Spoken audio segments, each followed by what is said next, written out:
Fala pessoal, sejam bem-vindos a mais um Enfermagens em Pauta, Enfermagens número 24. Hoje vamos trazer temas quentíssimos de direito tributário, direito empresarial, direito ambiental, direito administrativo, direito civil, direito processual civil, direito previdenciário. Temas aqui em julgados que englobam várias disciplinas e que acreditamos que vão ajudá-los aí nos próximos concursos. Eu vou comentar, em primeiro lugar, um julgamento do STJ em recurso especial repetitivo que tangencia direito tributário, direito empresarial, particularmente o direito falimentar. Pode a Fazenda Pública que tem uma execução fiscal habilitar esse crédito que já está em execução lá no processo de falências? O STJ definiu essa tese em repetitivo, com certeza tema muito importante aí para a cobrança nas vindouras provas. Por outro lado, trago também uma nova súmula do STJ, a súmula 652, que tangencia o direito administrativo e o direito ambiental. A administração pública, em caso de omissão por um dano ambiental causado por um particular, ela pode ser responsabilizada? Essa responsabilidade é solidária? E a execução, ela pode ser executada diretamente ou tem que exaurir primeiro o patrimônio do particular que causou o dano ambiental? Súmula bem legal, claro, como súmula com grande probabilidade de cobrança nas provas. Professor Felipe Cadete, tudo tranquilo? Tudo em paz, professor Gabriel. Olá, pessoal de casa. Eu trago também, professor, 2 julgados, ambos do STJ, muito legais. O primeiro deles é um de civil puro, digamos assim, que belisca um pouco o direito registral. E ele busca saber o seguinte: para você ter uma procuração para realizar um negócio jurídico envolvendo um imóvel, né?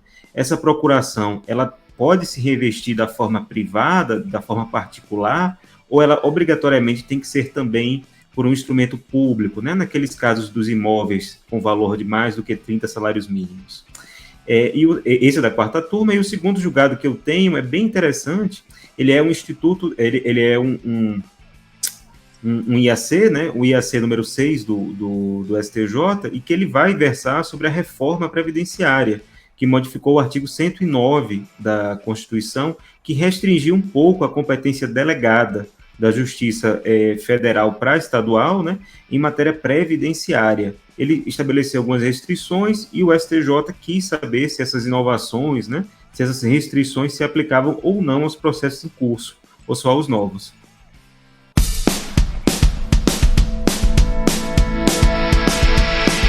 Pessoal, então eu inicio com o julgamento aqui da primeira sessão em recurso especial repetitivo envolvendo direito tributário e direito empresarial, particularmente o direito falimentar.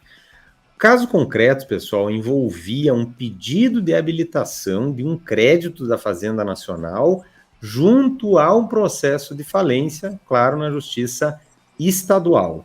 A Fazenda Nacional fez o pedido, ela acabou recorrendo, e o Tribunal de Justiça de São Paulo entendeu que esse pedido de habilitação não seria cabível porque a Fazenda Nacional já tinha uma execução fiscal em relação a esse mesmo crédito, então haveria ali o que se falou, uma dúplice garantia que seria inadmissível. O STJ logo destacou pela grande relevância da questão e levou a julgamento em recurso especial repetitivo. É bem interessante a gente compreender os argumentos aqui da Fazenda Nacional e para a gente ver a situação em que ela se encontrava. Lá na execução fiscal, ela foi arquivada provisoriamente em virtude da decretação da quebra. E aí a Fazenda Nacional vai e habilita esse crédito no processo de falência. Quando o Tribunal de Justiça de São Paulo diz que não cabe habilitação por conta da execução fiscal que já existe, a Fazenda Nacional alega: eu estou sob fogo cruzado. De um lado, a execução fiscal não pode prosseguir, de outro lado, eu não consigo habilitar esse crédito junto ao processo de falência. Com isso, a gente já pode imaginar qual foi o desfecho, né, pessoal, do julgamento do STJ, inclusive nesse caso concreto. Ele admitiu esse pedido de habilitação do crédito público, do crédito inscrito em dívida ativa. Mas é um julgado, pessoal, extremamente rico, Primeiro, porque traz à tona temas de direito tributário e, ao mesmo tempo, também regras e institutos do direito falimentar. Por outro lado, aqui, pessoal, é um julgamento que envolve uma novidade legislativa e o STJ examinou o quadro anterior. Refiro-me à Lei 14.112 de 2020, que sabemos que produziu ali profundas mudanças na Lei 11.101 de 2005. Então, pessoal, né, é um julgamento que tangencia essa novidade legislativa, o STJ já adianta alguns aspectos, como eu vou comentar na sequência, e ao mesmo tempo, né, cuida de disciplinas diversas. Então, eu costumo dizer os julgados coringas, porque pode cobrar no direito tributário, pode cobrar no direito empresarial e pode também no direito processual civil, que muitos editais trazem também a questão da execução fiscal. Então, é um julgado, né, de grande repercussão. Só para vocês terem uma ideia, os 27 estados da federação se habilitaram como amicus curiae nesse processo, né? Então, se aguardava essa decisão, que acabou sendo favorável à Fazenda Pública, mas também colocou um limitador bem interessante. Vamos lá para a gente se situar aqui, primeiro com esse cenário trazido pela Lei 14.112 de 2020. O STJ deixou explícito: estamos julgando a possibilidade dessa habilitação na falência de um crédito da Fazenda Pública antes da Lei 14.112 de 2020. Por quê? Porque depois da Lei 14.112, não há mais dúvida de que esse pedido de habilitação ele é cabível, ele ficou expresso e mais. O rito, nesses casos, já ficou definido pelo legislador e foi muito bem que o fizesse para espancar algumas dúvidas que pairavam a respeito. Então, só para vocês não confundirem com o julgamento do STJ, eu refiro rapidamente, de forma resumida, como que ficou agora, como que está agora depois da Lei 14.112 de 2020, novidade legislativa que a gente sabe que tem um grande apelo em concursos públicos. O que nós temos, pessoal, é o artigo 7º-A, parágrafo 4º, inciso 5º, da Lei 11.101 de 2005, a Lei de Falência e Recuperação Judicial, que foi incluído esse dispositivo pela Lei 14.112 de 2020. Como que ficou agora? O juiz, pessoal, ele, de ofício, inclusive, ele não precisa mais de pedido da Fazenda Pública, ele instaura o que o legislador chamou de incidente de classificação de crédito público. Intima-se eletronicamente, inclusive, a lei prevê, as fazendas públicas para que elas indiquem todos os créditos delas inscritos nas respectivas dívidas ativas.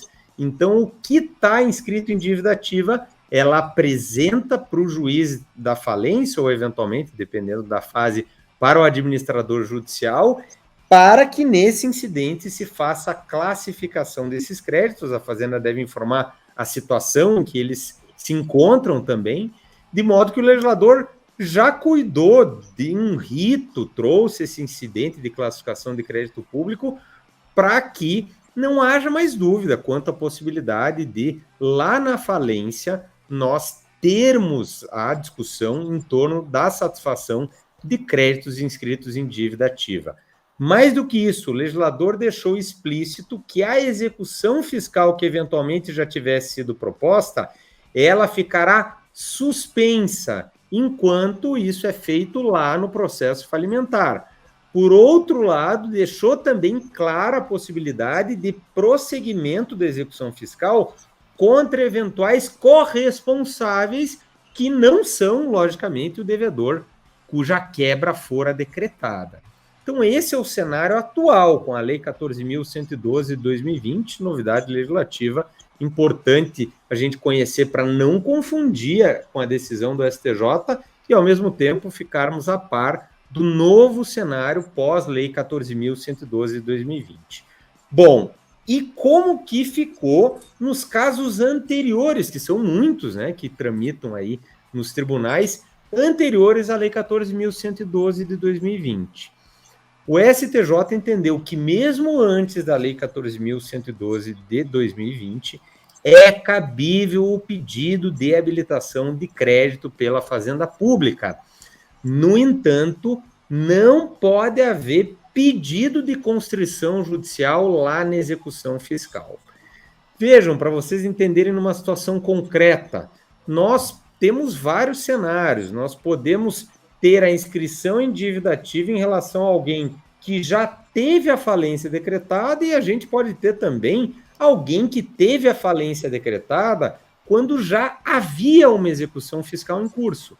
Nesse caso concreto que o STJ julgou, inclusive, nós já tínhamos uma execução fiscal em curso, houve a decretação da falência e aí a Fazenda Nacional habilitou o crédito no juízo falimentar e o juiz da execução fiscal arquivou provisoriamente, né, suspendeu, embora no caso concreto ele tenha utilizado esse termo, nada mais é do que uma suspensão da marcha da execução fiscal. Interessante, pessoal, também a gente conhecer o histórico jurisprudencial do STJ. Nesses casos, imaginem que nós tínhamos uma execução fiscal em curso e já tínhamos, inclusive, penhora de bens. Tudo vai por água abaixo? Não. O STJ entendia, isso antes da Lei 14.112, que nesses casos prossegue-se com a asta pública ou com o leilão, só que o valor arrecadado na execução fiscal deve ser transferido para o juízo da falência para que ele observe as preferências, notadamente, claro, dos créditos trabalhistas, né, e agora dos créditos, inclusive bancários, com a garantia real, né, que foi uma alteração da Lei Complementar 118 de 2005 lá no CTN. Esse, pessoal, era o cenário que a jurisprudência construiu. Por outro lado, se nós tínhamos uma execução fiscal e antes da penhora tínhamos a decretação da quebra, o juiz determinava a penhora no rosto dos autos da falência. Não determinava propriamente ali a constrição de bens, mas ficava uma penhora no rosto dos autos, é que o ofício do juiz ficava na contracapa do processo falimentar, hoje a maioria processo virtual, né? Mas ainda há físicos também, daí que veio o nome, penhora no rosto dos autos. O que então o STJ utilizou como argumento para dizer, mesmo sem uma previsão legal expressa, que antes da Lei 14.112, que trouxe essa previsão, era possível o pedido de habilitação de crédito. Primeiro, mesmo já tendo execução fiscal, né, pessoal? Primeiro, o STJ lembrou do artigo 187 do CTN, que vai dizer que a cobrança judicial do crédito tributário não se sujeita a concurso de credores, não se sujeita ao juízo universal da falência. Inclusive, lá na Lei 11.101, temos o artigo 76, que também deixa claro que o juízo universal, a competência universal do juízo de falência, dentre as exceções, tem as causas de natureza fiscal. Então, o STJ disse, pode entrar com a execução fiscal, não há nenhum problema que já haja uma execução fiscal e que depois se faça um pedido de habilitação de crédito lá na falência. Vejam, fica a critério da exequente da Fazenda Pública, né, nesse regime anterior à Lei 14.112. Se habilitar o crédito, suspende-se a execução fiscal e não pode ter pedido de constrição de bens. Inclusive, tem julgados do STJ anteriores a esse repetitivo, que inclusive são mencionados no inteiro teor do acórdão, em que o STJ dizia, se já tem penhora na execução fiscal e quer habilitar lá na falência, tem que renunciar a essa garantia para habilitar, para que não haja situação de dupla garantia. Então, a partir disso, o STJ disse, não há nenhum problema de ter execução fiscal e um pedido de habilitação. O que não pode é a Fazenda querer pedir uma constrição de bens, querer prosseguir com aquela execução fiscal. Ela vai ficar suspensa e aí não há nenhum problema no deferimento da habilitação desse crédito inscrito em dívida ativa. Vejam que o STJ ele trouxe argumentos envolvendo o CTN, mas também trouxe argumentos envolvendo a Lei de Execução Fiscal, que, na verdade, repete esse dispositivo do 187 lá no artigo 29 da Lei 6.830. para deixar claro, isso cabe para inscrições de dívida ativa de natureza tributária e também nas de natureza não tributária, que nós sabemos que a dívida ativa pode ser de natureza tributária ou mesmo uma multa, por exemplo, que é inscrita em dívida ativa para cobrança numa execução fiscal. Então, pessoal, o importante aqui é a gente conhecer o cenário pós-lei 14.112. Vejam que agora a lei deixou claro, a execução fiscal vai ficar suspensa e o pedido de habilitação ele é plenamente cabível. Mais do que isso, o juiz de ofício instaura um incidente de classificação de crédito público e as fazendas públicas federal, no âmbito federal, estaduais, as fazendas estaduais, as fazendas municipais, vão apresentar o que elas têm inscrito em dívida ativa. Então, depois não há nenhuma controvérsia, antes o STJ pacificou. Também é possível esse pedido de habilitação, ainda que exista uma execução fiscal em curso, desde que a Fazenda Pública não queira persistir com essa execução fiscal. Ela não pode ficar pedindo uma constrição judicial para, digamos assim, tentar uma loteria. Vou tentar aqui na juíza de execução fiscal, se der, ótimo, e vou tentar paralelamente ir lá na falência. Vamos ver o que vai dar certo. Não, ela vai ter que fazer uma escolha e se ela optar pelo pedido, se ela optou, né, antes da lei, por um pedido de falências, a execução fiscal fica suspensa. E é interessante, apenas para finalizar, essa ressalva. Pode prosseguir com a execução fiscal contra corresponsáveis que não são, logicamente, o devedor principal, né, que teve a quebra decretada. Então, também é uma exceção interessante, né, de modo que a gente poderia assistir uma execução fiscal prosseguindo contra um corresponsável e o pedido de habilitação do crédito na falência em relação ao devedor principal. Vejam que é um julgamento muito rico por cuidar de novidade legislativa, cuidar de direito tributário, cuidar de direito empresarial, direito falimentar e também no processo civil, que a gente sabe que muitos editais trazem a lei de execuções fiscais e aqui também ela estava em jogo. Bom julgado, professor Gabriel. Eu só faço duas observações, que embora o STJ claramente, né, por questões de boa-fé processual, né, tenha dito que a Fazenda Pública não poderia pedir a penhora, né, não poderia pedir uma constrição, eu só queria alertar o pessoal de casa que, assim, em tese, né, é juridicamente possível que o juiz da execução fiscal ordene uma penhora sem ter pedido da Fazenda Pública para tanto, né? Só para o pessoal de casa se atentar ao artigo 7º, inciso 2º da Lei de Execução Fiscal, que inclusive teve sua redação ratificada e ligeiramente modificada pela Lei 13.043, que estabeleceu o seguro-garantia, para dizer que o CITSE, né, do juiz na execução fiscal, ele já, mesmo que ele não diga, né, mesmo que não esteja escrito, ele automaticamente já produz efeitos de uma ordem de penhora, né? Então, se um oficial de justiça está comandado, né, vai citar o devedor, o executado, né? Se o oficial for diligente, ele não precisa nem de ordem do juiz. Se decorreu aquele prazo lá para pagar ou garantir o juízo, não teve isso, o próprio oficial de ofício pode ir lá e já começar a penhorar, né? E se for a Fazenda Pública Federal, né, você tem ainda um outro dispositivo, pouco citado, mas específico, que é o artigo 53 da Lei 82/12. A despeito de ser uma lei previdenciária de custeio, né, ela se aplica a toda e qualquer fazenda federal, seja a União, suas autarquias ou fundações. É que faculta, né, que a própria União, na petição inicial, a própria Fazenda Federal, melhor dizendo, na própria petição inicial já arrole, já indique bens, né, e a lei é expressa para dizer que, nesse caso, o próprio juiz, o CITSE dele, já é uma ordem de penhora para o oficial de justiça penhorar aquele bem, ato contínuo ou concomitantemente ao ato de citação, não precisa nem esperar o prazo de garantia do juízo. Então, assim, são só duas situações, o STJ abordou isso, né, na prática é algo raro, né, mas fica uma boa anedota, né, isso vale para o candidato falar numa prova oral, enfim, é algo interessante.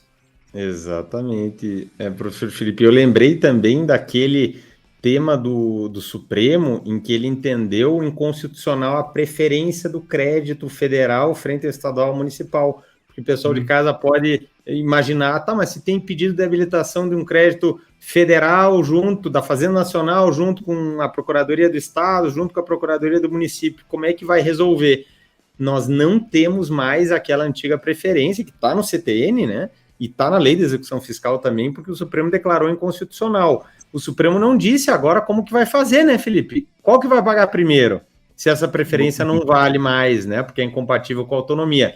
Eu acredito que, e acho que é o mais lógico, né? Assim, penso, temos que seguir a data de inscrição em dívida ativa, independentemente de ser federal, estadual ou municipal, já que essa preferência não subsiste mais. Inclusive, uma súmula do STJ que aplicava essa preferência mesmo para crédito de autarquias federais frente a estados e municípios, caiu, foi por água abaixo também, né? Então, isso vale também em relação a créditos né, da administração indireta das autarquias, em particular, e fundações, né, de direito público.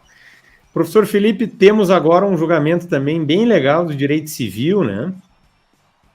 É um julgado da 4ª turma, professor Gabriel, e o julgado é interessante, não tem nenhuma novidade não, mas eu achei ele importante porque ele toca em vários institutos que o pessoal de casa geralmente pode não dar a devida importância, ou tem detalhes que o pessoal não se atenta, que é o seguinte, artigo 108 do Código Civil, né? O que é que o artigo 108 do Código Civil preceitua? Ele diz que todas as vezes que você for fazer um negócio jurídico envolvendo um imóvel cujo valor é superior a 30 salários mínimos, a forma pública ela é essencial à validade do ato. Então, nesse caso, um instrumento, né, de compra e venda de um imóvel, ele tem que ser adotado sobre a forma pública, né? Ele tem que ser através de uma escritura pública. Você tem que ir até um tabelião de notas, e esse tabelião, né, ele vai lavrar a escritura pública, né, onde ele vai atestar, né, que as partes compareceram, que elas eram capazes, que sobre o negócio, sobre o imóvel, né, objeto do negócio, não consta nenhum vício, enfim. E isso é a regra geral. Existia até, professor Gabriel, uma controvérsia sobre o que é que determinava o valor do imóvel, porque muitas vezes as partes arbitravam um preço, né, que era baixo, que não chegava a 30 salários. Aí parte da doutrina defendia que, nesse caso, você podia usar um instrumento particular, né, que é aquele contrato feito entre pessoas que antigamente era feito à mão e que hoje em dia o pessoal bate no documento, bate no Word, né, ou em algum redator de texto, imprime e assina, né. E existia até um enunciado do CJF, bem tradicional, acho que era o 289 da 4ª jornada, que preceituava isso. Mas o STJ, alguns anos atrás, ele disse que isso, você pegaria uma norma, né, imperativa, e você sujeitaria ao livre-arbítrio das partes, fraudá-la ou não. E o STJ não seguiu essa linha doutrinária e colocou que o que determina para que um imóvel seja ou não superior a 30 salários mínimos é o valor que consta no lançamento de tributos municipais, né? Em especial o próprio ITBI, né? Que é o Imposto de Transmissão de Bens Imóveis. Então, se a Fazenda Municipal avalia o imóvel em mais do que 30 salários para fins de TBI, né? Como base de cálculo, nesse caso específico é o critério determinante, se a forma pública é ou não essencial à validade do ato. Mas, enfim, nós não estamos falando disso, né? A gente não está falando especificamente da compra e venda, que é o título que vai ser que é lavrado no cartório de notas, o tabelionato de notas, que vai ser registrado no cartório de imóveis, para que aí sim se adquira propriedade, né, sobre o bem imóvel. A gente não está falando disso. O que a gente está falando é da procuração que é passada para que se realize esse negócio. Como é que ocorre na prática brasileira, geralmente, né? Dificilmente se lavra uma escritura pública de compra e venda de imóvel de pronto. A prática negocial brasileira, na maioria das praças, na maioria das cidades, coloca que antes existe uma promessa de compra e venda, que também é um contrato, mas é um pré-contrato, em que o objeto desse contrato, a execução desse contrato, é você lavrar, ou você executar, né, você fazer um contrato futuro. E essa promessa de compra e venda, ela é bem prática, porque o próprio código coloca, no artigo 1417, que a promessa, ela sempre pode ser por um instrumento particular, mesmo que o imóvel seja de valor superior a 30 salários mínimos.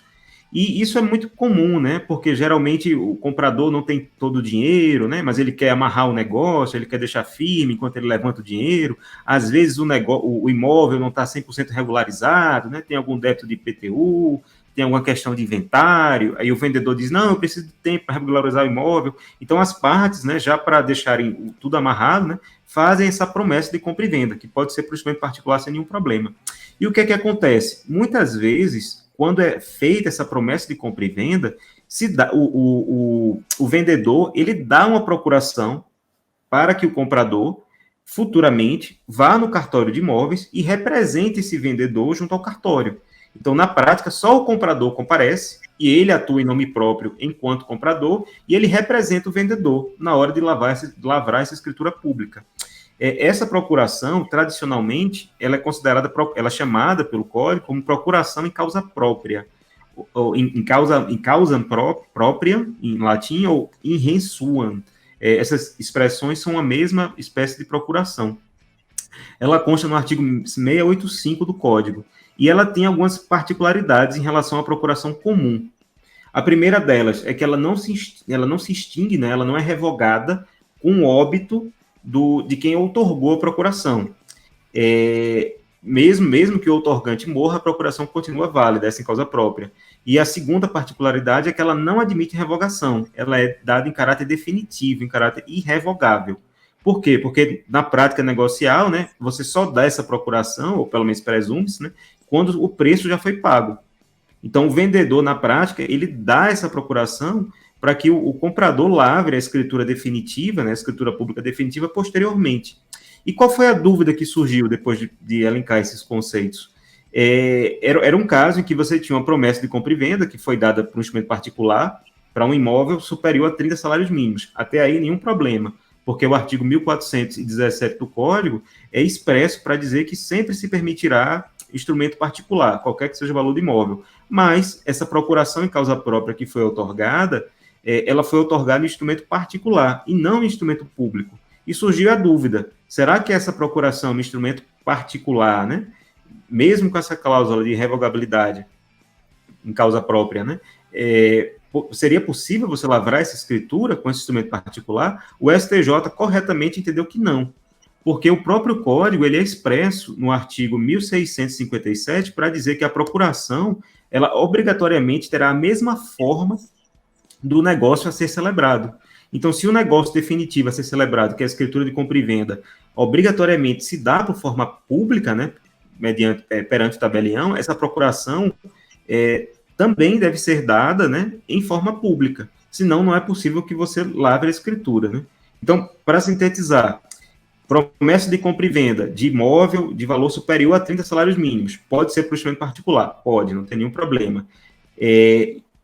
Para você ter o título de transmissão da propriedade, tem que ser de imóvel acima de 30 salários mínimos, tem que ser por escritura pública obrigatoriamente.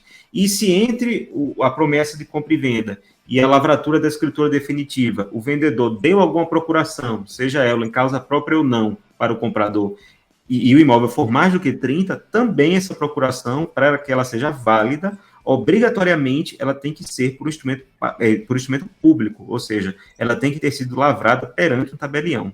Então, em suma, professor Gabriel, são esses detalhes que o pessoal de casa deve se atentar, mas um julgado bem, bem interessante, mas nada de novo. Mas bem legal, Felipe, porque a gente lê, e o pessoal de casa lê muito o código, estuda o código, e a gente não tem ideia do direito aplicado na prática, né?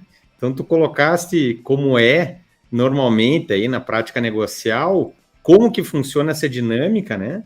E aí o pessoal vê a aplicação de diversos dispositivos que tu colocou no mesmo caso, né? Então, não apenas lembra esses dispositivos, essas regras, mas entende a aplicação. Eu, particularmente, para ser bem sincero, não civil, eu sou de outra praia, digamos, né?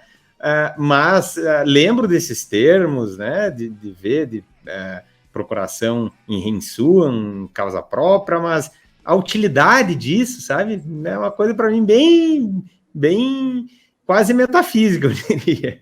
Se tu colocasse, né, num exemplo aí que com certeza o pessoal de casa fica muito claro. E, pessoal, eu passo agora para um julgamento que, na verdade, é uma súmula, né, do STJ, súmula 652, bem legal, porque ela envolve direito administrativo, responsabilidade civil do Estado, também direito ambiental, porque cuida de reparação do dano ambiental, e, por outro lado, acaba também tendo repercussões no processo civil. Essa súmula, pessoal, envolve a seguinte situação concreta. Imaginem que um particular cometeu determinados danos ambientais, ele poluidor, né, responsabilidade objetiva, Lei 6938 de 81, artigo 14, ninguém tem dúvida da responsabilidade objetiva dele.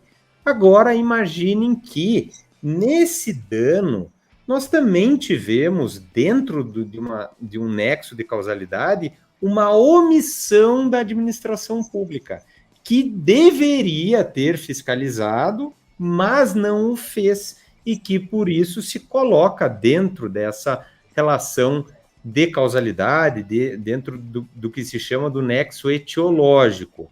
E aí, pessoal, como que se dá essa responsabilidade da administração pública por dano ambiental? Vejam que está em jogo, portanto, a responsabilidade civil, estamos cuidando de reparação civil, de responsabilidade civil ambiental, envolvendo a administração pública, né? Tema que nós tratamos no direito administrativo e que já tínhamos esse magistério jurisprudencial que foi sedimentado, cristalizado e agora potencializa muito a cobrança dele, né, nas próximas provas.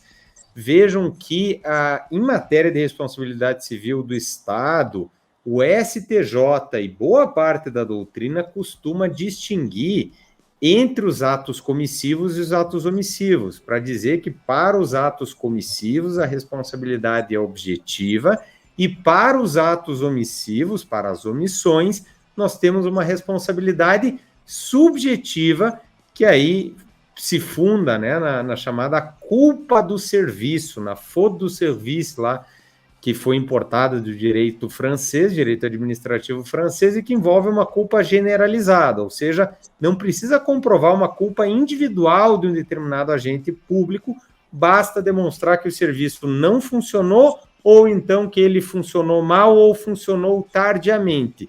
Isso vem, pessoal, de julgados clássicos, dos grandes julgados do direito administrativo francês que utilizava essa expressão. Nossa doutrina incorporou e jurisprudência também acabou incorporando, particularmente do STJ. O STF, no entanto, eu chamo a atenção, inclusive isso deu motivo à anulação de questão do concurso de delegado de Polícia Federal desse ano. O STF, em repercussão geral, entendeu que a responsabilidade civil do Estado por omissão ela é objetiva, e aí seguiu também uma linha doutrinária importante que entende que não há distinção entre atos comissivos e atos omissivos na responsabilidade civil estatal. A base é a mesma, a base é o artigo 37, parágrafo 6º da Constituição, logo não há por que fazer distinção. O único problema é que, em caso de omissão, nós vamos ter que atribuir juridicamente o resultado lá no nexo de causalidade. Isso vai envolver, né, o descumprimento de algum dever legal, de algum dever constitucional. Então, o STF tem dito que é objetiva. Interessante que, em matéria de dano ambiental, o STJ sempre disse, e aí nunca titubeou, que a responsabilidade civil do Estado por omissão em relação ao dano ambiental é objetiva. Aqui, sempre foi sólida a jurisprudência para dizer que ela é objetiva, também se invocando o artigo 14 da Lei 6938 de 81, que consagra, né, essa responsabilização objetiva civil ambiental. E aí, pessoal, o STJ definiu já na sua jurisprudência, agora consolidou na súmula, que essa responsabilidade civil da administração pública por uma omissão em relação a um dano ambiental praticado por um particular, por um poluidor, uma empresa, por exemplo, ou uma pessoa física, essa responsabilidade ela é solidária, mas de execução subsidiária. Que negócio é esse de responsabilidade solidária de execução subsidiária. Vejam que normalmente, né, a gente lida e contrasta a responsabilidade solidária, que não comportaria benefício de ordem, ou seja, pode executar um ou outro indistintamente, dos casos de responsabilidade subsidiária, em que primeiro precisamos tentar a satisfação da dívida junto a um devedor principal e só subsidiariamente, se total ou parcialmente não conseguirmos essa satisfação, iremos para o devedor subsidiário. E aqui o STJ usou os dois conceitos, é uma responsabilidade solidária de execução subsidiária. Por quê? O que nós temos aqui? O STJ quis dizer o seguinte: se nós temos um dano ambiental e temos um particular que o causou e a administração pública que se omitiu, nós podemos discutir isso num mesmo processo de conhecimento. Por exemplo, o Ministério Público entra com uma ação civil pública, ou um cidadão entra com uma ação popular, pleiteando a reparação do dano ambiental perante o particular, que, por exemplo, promoveu um desmatamento em massa lá numa determinada região, e, por outro lado, a administração pública que se omitiu nessa fiscalização.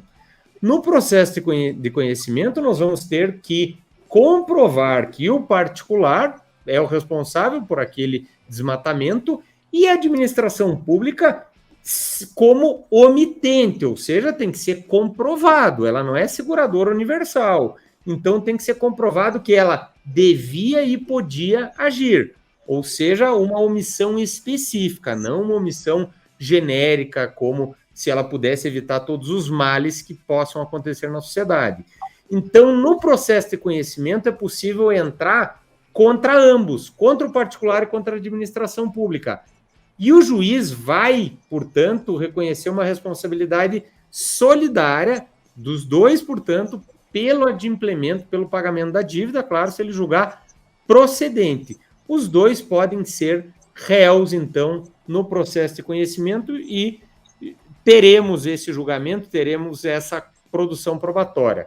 Se o julgamento for de procedência, tanto em relação à responsabilidade do particular, quanto em relação à omissão da Fazenda Pública, da administração pública, condenados lá no processo de execução, primeiro vamos executar o patrimônio, se ele não pagar, claro, do particular. Se o particular não pagar, ou então se o patrimônio dele executado, total ou parcialmente, não for suficiente para a reparação integral do dano ambiental, restitui-se em integro, né?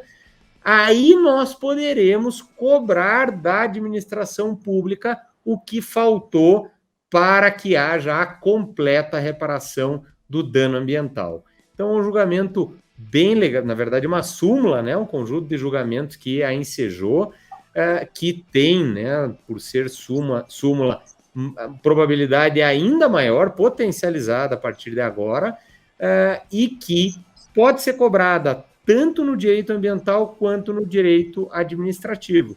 Então, fiquemos atentos aí e compreendamos bem essa aplicação prática para não confundirmos as coisas.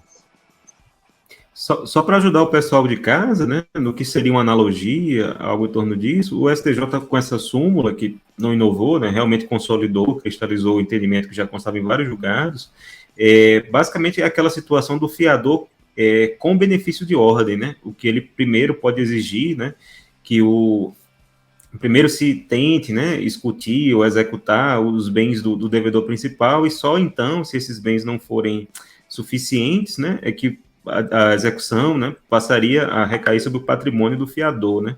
Isso está no artigo 794 do CPC, se o pessoal quiser dar uma olhada, para fazer um paralelo, e o artigo 795 tem a mesma situação, naqueles casos raríssimos, né, hoje na prática, em que a sociedade é de responsabilidade solidária, né, ou responsabilidade ilimitada com relação ao sócio. Nesse caso também, que não se aplica às limitadas, nem às sociedades anônimas, que é basicamente 99,9% das sociedades que operam no Brasil, né, o sócio ele pode exigir que primeiro sejam discutidos ou executados os bens da sociedade. Então, seria também a mesma lógica que se aplicaria, a meu ver, nesse caso aí.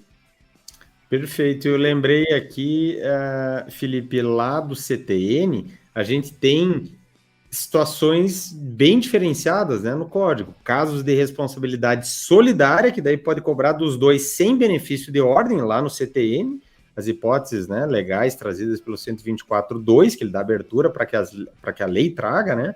Por outro lado, o próprio artigo 135, ali, embora se fale responsabilidade pessoal, o STJ entende que é solidária, né, repetitivo, ele já bateu o martelo.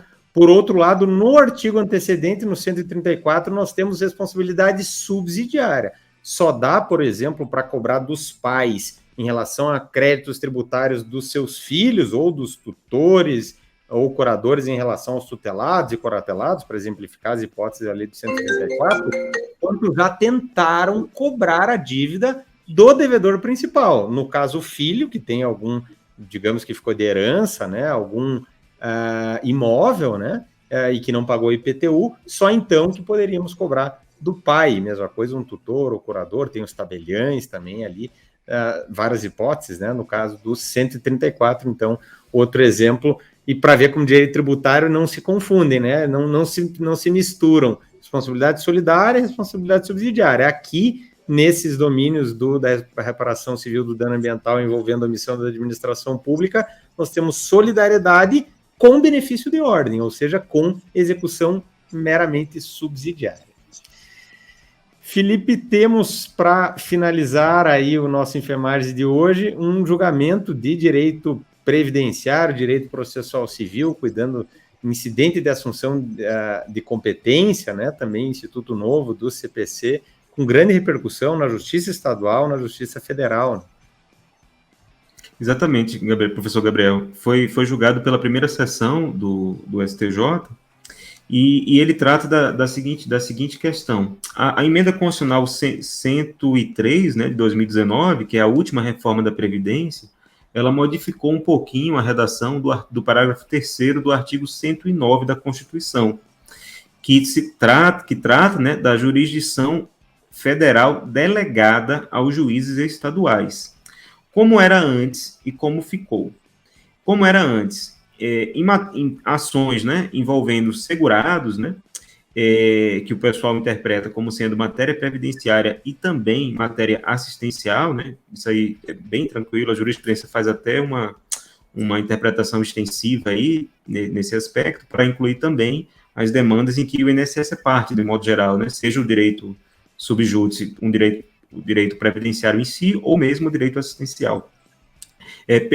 Antes, né, se permitia que o próprio segurado escolhesse, né, ficasse a cargo dele ajuizar a demanda numa vara federal, ou se o município em que ele residisse não fosse sede, né, de vara federal, ele pudesse ajuizar perante o juiz de direito, né, o juiz da vara, digamos assim, comum estadual, né. Só para deixar claro, a gente não está falando aqui de ações acidentárias, né? Essas ações, desde a redação originária da Constituição e continua assim até hoje, elas são ajuizadas perante o juiz estadual. E, nesse caso, não há que se falar em jurisdição delegada, porque a Constituição, nesse caso, entendeu, né, que a competência é do juiz estadual, em regra, né, das varas de acidente de trabalho, das comarcas da capital, das comarcas maiores, né? E, nesse caso, a jurisdição aí, ela é autônoma, ela não é delegada.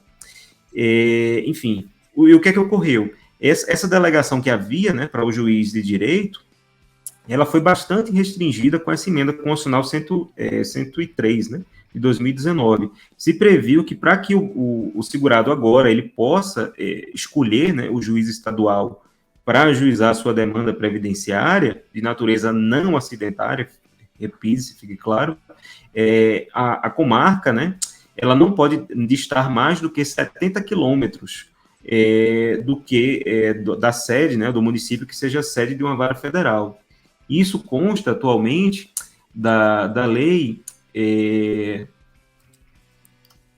Só um segundinho, professor Gabriel. Da lei 13.876 de 2019. que ela conferiu nova redação ao artigo 15 da Lei 5010 de 66, que é a lei que regula a Justiça Federal, né? Textualmente ele coloca, quando a comarca não for sede de vara federal, poderão ser processadas e julgadas na Justiça Estadual. Inciso terceiro, as causas em que forem parte, instituição de previdência social e segurado, e que se referirem a benefício de natureza pecuniária, quando a comarca de domicílio do segurado estiver localizada a mais de 70 quilômetros, 70, de município sede de vara federal. Pois bem, qual foi o imbróglio que o STJ veio a resolver? Essa lei, que eu acabei de falar, a 13876, ela colocou uma vacatio legis, para dizer que esse dispositivo, né, que conferiu nova redação, esse artigo 15 da Lei 5010, ele só produziria efeitos a partir de 1º de janeiro de 2010. E surgiu a controvérsia, né? A partir de 1º de janeiro de 2010, tudo certo, é a literalidade da lei, não há dúvida, né, que não seria mais possível ajuizar essa demanda, né, em municípios que distem menos do que 70 quilômetros de um outro município que seja sede de vara federal. E em relação às ações que foram ajuizadas antes da vigência da lei, a partir de 1º de janeiro de 2020, os juízes estaduais deveriam remeter os processos para a vara federal ou não? Enfim, reza a lenda, né, que vários juízes de direito, né, querendo se ver livres dessa matéria, né, alugaram ou pegaram caminhões, né, encheram de processos e levaram, né, até varas federais, quando no dia 2 de janeiro já tinha juiz fazendo isso. Enfim, pois bem, o STJ entendeu que não, que a lei, né, ela só produz efeitos, literalmente, né, a partir de 1º de janeiro de 2020, única e exclusivamente para os processos novos, que venham a ser ajuizados a partir dessa data. Embora o STJ não tenha colocado isso na chamada do informativo, tampouco no inteiro teor, a meu ver, ele aplicou corretamente o princípio da perpetuação da jurisdição, né? Que consta no artigo, se não me falha a memória, acho que é 54 ou é 45 do novo CPC, que diz o seguinte, que ele diz que ele diz que a competência, né, ela é definida no instante do ajustamento da ação, né? Eventuais modificações, salvo que versem sobre competência absoluta ou supressão de órgão julgador, ela não afeta, né, a definição da competência, que ela é medida, ela é definida no momento do ajustamento da demanda, da proposição da demanda. E esses critérios se perpetuam, né, até o final do processo. Daí o nome, perpetuação da jurisdição, perpetuatio jurisdictionis. Eu vou ficar devendo... É o 43 do CPC. Obrigado. Que a gente está acostumado com o CPC de 73, né, professor Felipe? Então a gente lembrava do CPC de 73, mas foi repetida a regra, né, no 43 do CPC de 2015. Eu ia ficar devendo o número, mas você falou, muito obrigado, artigo 43 do CPC. E sim, foi a aplicação nua e crua desse princípio, né? Agora, já que nós estamos falando desse instituto, vem aqui algumas questões que eu acho interessantes e que, para se colocar, né? A rigor, né, para deixar bem claro, por mais que você tenha um juiz de direito, naquele momento, ele está imbuído, ele está investido, né, da jurisdição federal. Então, o recurso nesses processos, ele vai para o TRF, ele não vai para o TJ.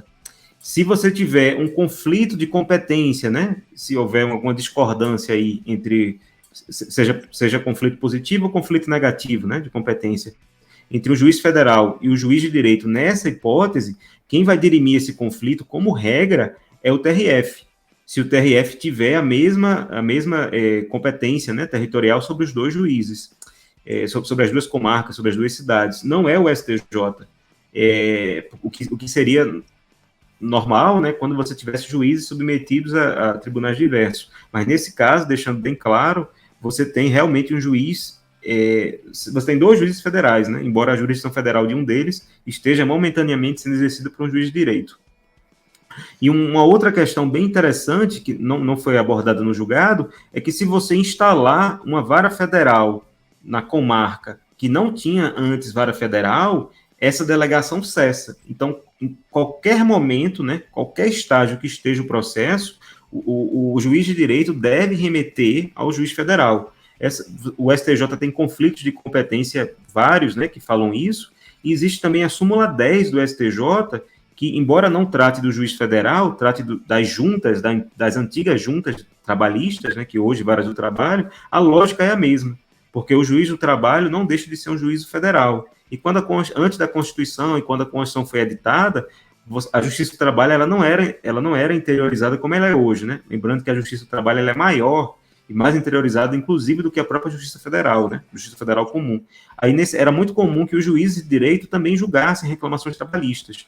Isso realmente perdeu a razão de ser, eu acho que não tem nem mais essa delegação legal para isso. Mas essa súmula 10 do STJ previa isso, né? Que instalando uma vara, né, federal, a delegação ela cessa, ela deixa de existir. Professor Gabriel, só um último ponto, o STJ não abordou essa questão, porque ele analisou a questão sobre a ótica da legalidade, né? E também uma resolução do CJF que regulamentou essa lei. Mas, a rigor, isso dificilmente vai ter aplicação prática, mas vale a curiosidade para uma prova oral. A rigor, essa lei, né, ela é inconstitucional, porque ela foi editada antes da aprovação da emenda constitucional 103. E a redação do parâmetro de controle, né, para você aferir a constitucionalidade, a validade material, era a redação antiga do artigo 109, quando a lei ela foi promulgada. E a redação antiga do artigo do parágrafo 3º do 109 não tinha essa restrição. Ele era uma norma de eficácia plena, né, em relação à matéria previdenciária, né. O segurado ele sempre poderia escolher. Como a lei colocou essa restrição material, né, indo contra uma norma de eficácia plena, ela é inconstitucional. Dificilmente alguém vai arguir isso, porque os efeitos, né, como ela teve vacatio legis, quando ela entrou em vigor, você já tinha realmente a reforma previdenciária em vigor, né, a emenda constitucional 103, ela já tinha sido aprovada, né. Lembrando que a melhor doutrina, principalmente Roque Antônio Carrasa, né, ele considera que o parâmetro de aferição, o instante, né, que você tem que analisar os parâmetros, né, de validade da lei, é no momento da promulgação dela, e não no instante da publicação, e tampouco no momento da vigência, se ela tiver vacácio.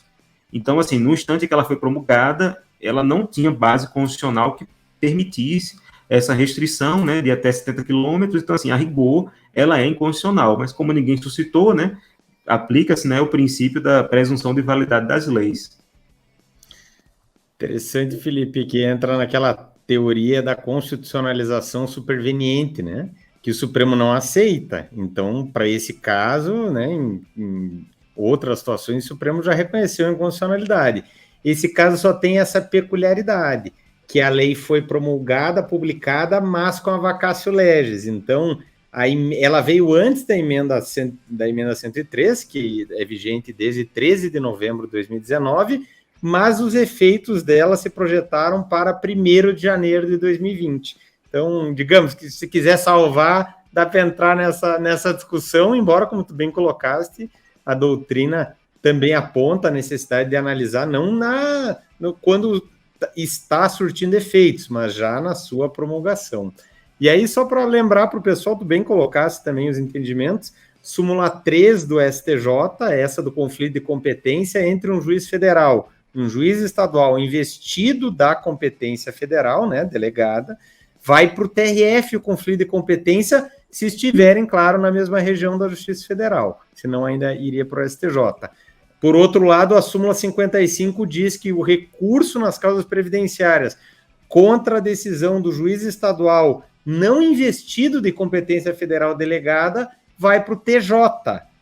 Quais causas? As causas que o professor Felipe bem colocou, envolvendo benefícios acidentários, frutos de acidente de trabalho, um auxílio-doença acidentário, uma aposentadoria por invalidez acidentária, ou mesmo um auxílio-acidente, fruto de acidente de trabalho, que aí é competência estadual própria e vai o recurso para o TJ, não vai o recurso para o TRF. Acho que deu para, né, com a tua exposição, Felipe, deu para fazer uma ótima revisão aí desses temas de processo civil previdenciário, né, para o nosso pessoal de casa.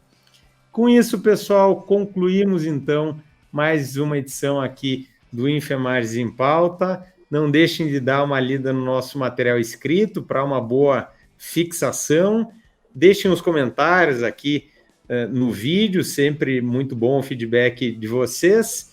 Professor Felipe, uma grande satisfação sempre tê-lo junto aqui no nosso Enfermagem em Pauta. Pessoal de casa, grande abraço e até a próxima. Força nos estudos.